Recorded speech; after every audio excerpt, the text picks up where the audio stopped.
नमस्कार, मैं स्वर्ण प्रभा। आप देख रहे हैं आज का मुख्य समाचार। भुवनेश्वर के हृदय में रुक्रोणा रथ यात्रा एक ऐसा अद्भुत नजारा है जो हमारी इंद्रियों को मंत्रमुग्ध कर देता है और हमारी आत्मा को तृप्त कर देता है। आज भुवनेश्वर में भगवान लिंगराज की प्रसिद्ध रुक्रोणा रथ यात्रा मनाई जा रही है।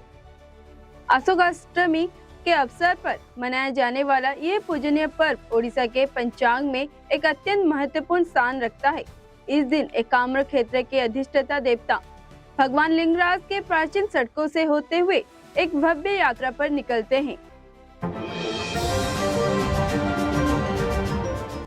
मुख्यमंत्री ममता बनर्जी ने बुधवार के सिलीगुड़ी में चुनाव जनसभा में बीजेपी पर निशाना साधा। उन्होंने आरोप लगाया है कि बंगाल के जितने भी नाकाम बीजेपी अब राज्यों को तोड़कर एक अलग राज्य बनाने की साजिश कर रही है। इसके अलावा मुख्यमंत्री ने एक बड़ी चुनौती दे दी है कि कहा कि बंगाल को सुरक्षित करने के बाद उनका अगला मकसद दिल्ली पर कब्जा करना होगा।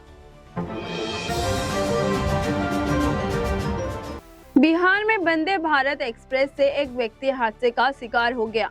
ट्रेन हॉर्न बजाते हुए बास स्टेशन के प्लेटफॉर्म नंबर 2 से गुजर रही थी। इसी बीच शख्स की खैनी थूकने के लिए पटरी की ओर बढ़ता है। थूकते ही ट्रेन भी स्पीड में उसके पास तक पहुंच जाता है। उसका सिर वंदे भारत से टकरा जाता है और वह घायल हो जाता है। बांग्लादेश में एक बस के पद्मा नदी से गिर जाने से 23 लोगों की मौत हो गई और कई अन्य लोग घायल हो गए। हादसे का कारण अभी तक पता नहीं चल सका। हादसे के बाद घटनास्थल पर चीख पुकार मच गई। आनन फानन में बचाव अभियान चलाया गया। अंधेरे होने के चलते बचाव अभियान में बाधा पहुंची। बिहार के वैशाली हाजीपुर में निगरानी विभाग ने खनन विभाग के डाटा ऑपरेटर राहुल कुमार रोशन और उसके सहयोग प्रमोद कुमार को 50,000 रुपए की घूस लेते हुए रंगे हाथों गिरफ्तार किया। दोनों ने गिट्टी दुकान के लाइसेंस के लिए 17,000 रुपए के मांगे थे, जो बाद में 50,000 तक तय हुआ। शिकायत के बाद जाल बिछाकर कार्रवाई की गई और पूरे रकम बरामद कर ली गई। आंध्र प्रदेश के माकपुरम जिले में गुरुवार सुबह भीषण हादसा हुआ। इस हादसे में जलकर 13 यात्रियों की दर्दनाक मौत हो गई, जबकि 15 अन्य लोग घायल हो गए। एक ट्रक से टकराने के बाद बस में आग लग गई। हादसे के कारण पता नहीं चल सका है। कई लोग घायल होने की खबर है। घायलों की नजदीकी अस्पताल में भर्ती कराया गया। पुलिस मामले की जांच में जुटी है।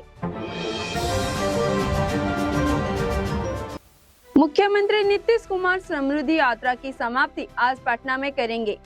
मुख्यमंत्री के रूप में नीतीश कुमार की यह आखिरी यात्रा होगी। मुख्यमंत्री नालंदा और पटना जिले को 2,155 करोड़ की योजनाओं का तोहफा देंगे। पटना जिले के समृद्धि यात्रा के साथ 38 जिलों का कार्यक्रम समाप्त हो जाएगा। ईरान और इजराइल और अमेरिका के बीच जारी युद्ध के चलते तेल गैस की कीमतों में वैश्विक स्तर पर बढ़ गई है। मिडिल ईस्ट, वेस्ट एशिया और खाड़ी देशों में लगातार हालत खराब होते जा रही है। इन सब के बीच अमेरिका की आर्थिक स्थिति भी काफी अस्थिर हो गई है। 27 दिन से जारी जंग में अमेरिका अब तक 28 अरब 50 करोड़ डॉलर से अधिक खर्च कर चुका है, जो औसतन प्रतिदिन 1 अरब 19 करोड़ डॉलर की बैठता है।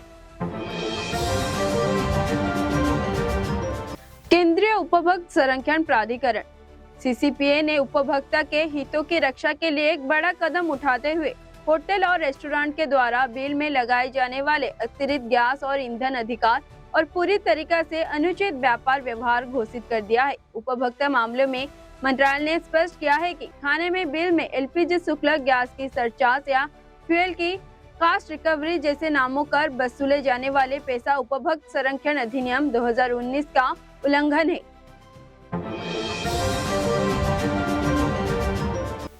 बिहार के सरकारी स्कूलों में अब सुबह की शुरुआत राष्ट्रगीत वंदे मातरम से होगी। इस संबंध में बुधवार को केंद्र सरकार के निर्देश पर बिहार सरकार ने सभी विभागों को आदेश जारी कर सूचित किया है। आदेश के अनुसार स्कूल में प्रार्थना के दौरान राष्ट्रगीत गाना जरूरी होगा।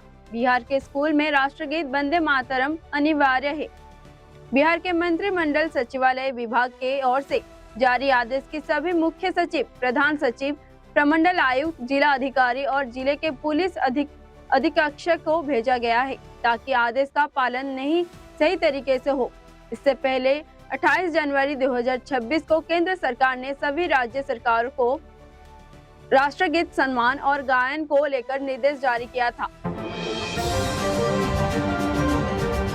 पश्चिम एशिया में जारी भीषण तनाव के बीच ईरान के एक अत्यंत महत्वपूर्ण कूटनीतिक और आर्थिक निर्णय लिया है। ईरान के विदेश मंत्री अब्बास अराघची ने घोषणा की है कि सामरिक रूप से महत्वपूर्ण होर्मुज जल डमरू माध्यम को भारत के समेत सभी मित्र देश के जहाजों के लिए खोल दिया गया है। 26 मार्च 2026 को आए इस फैसले को वैश्विक अर्थव्यवस्था और ऊर्जा सुरक्षा की लिहाज से एक बड़ी राहत के रूप में देखा जा रहा है।